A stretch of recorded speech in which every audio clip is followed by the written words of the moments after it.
Sebuah dam truk terlibat tabrakan beruntun dengan sejumlah pengendara motor di Jalan Mustafa Dengbunga, Kecamatan Somba Opu, Kabupaten Goa.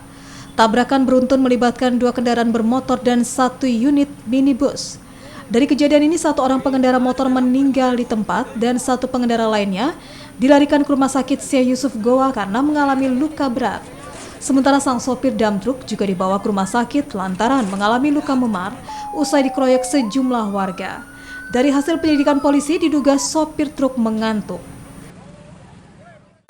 Jadi kronologi terjadinya kecelakaan yang barusan terjadi, gelombang 6 atau mobil dump truck bergerak dari arah barat ke timur kecepatan tinggi.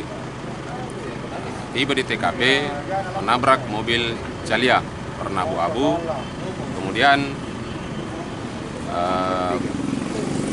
kena motor Vega dan terakhir motor Honda Blade. Kemudian yang meninggal dunia adalah pengemudi motor Vega yang identitasnya sudah kita ketahui dan kebetulan keluarganya sudah kita hubungi untuk segera mengambil jenazahnya di Rumah Sakit Kalontala. Berapa pengendara motor yang ditabrak? Pengendara motor ditabrak 2 unit motor, 1 mobil, 2 motor.